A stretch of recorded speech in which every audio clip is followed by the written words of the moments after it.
satu pasangan calon.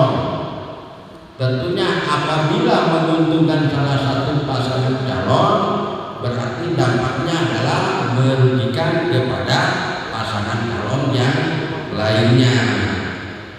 Apabila ketentuan pasal 71 ayat 1 tersebut dilanggar, maka ada di pasal 188 menyebutkan sanksi pidananya. Sanksi pidananya minimal 1 bulan kurungan, kemudian maksimal 6 bulan dengan denda minimal Rp600.000, maksimal Rp6 juta. Sehingga jelas di Undang-Undang Nomor 10 Tahun 2016 hanya melihat netralitas ASN perangkat desa kepala desa di ketentuan pasal 70 dan pasal 71. Mengenai netralitas kepala desa dan perangkat desa lebih lanjut diatur di dalam Undang-Undang Nomor 3 Tahun 2024 tentang desa. Di dalam Undang-Undang Desa juga menyebutkan hal yang sifatnya bagaimana kepala desa, perangkat desa harus netral di dalam pemilu maupun pilkada. Disebutkan di dalam pasal 29 huruf G, kepala desa tidak boleh menjadi pengurus partai politik. Kemudian di dalam pasal 29 huruf G, kepala desa tidak boleh terlibat di dalam kampanye pemilu maupun pilkada. Kemudian di dalam pasal 51 huruf G, perangkat desa tidak boleh dilarang menjadi pengurus partai politik. Pasal 51 huruf G, perangkat desa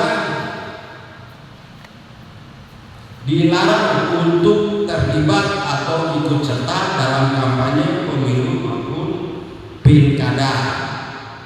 Jadi sangat jelas Undang-Undang Desa juga Undang-Undang Nomor 3 Tahun 2024 menjelaskan netralitas kepala desa dan ASN di dalam pasal 29 huruf G, pasal 51 huruf G dan pasal 51 huruf G, selain yang ada di Undang-Undang Nomor 10 Tahun 2016 pasal 70 dan pasal 71. Hanya hal tersebutlah yang disebutkan di dalam Undang-Undang Nomor 10 maupun Undang-Undang Nomor 10 Tahun 2016 dan Undang-Undang Nomor 3 Tahun 2024 tentang desa.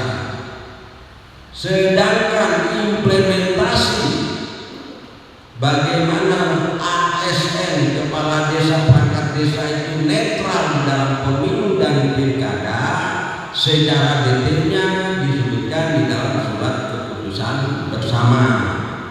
Saya memberikan contoh di dalam kampanye, setiap ASN kepala desa perangkat desa tidak boleh menghadiri kampanye pasangan calon.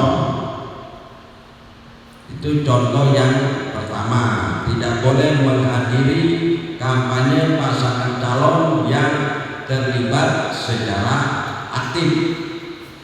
Permasalahannya di lapangan banyak beberapa case, beberapa contoh, ada oknum kepala desa, oknum ASN, oknum perangkat desa hadir di dalam kampanye itu.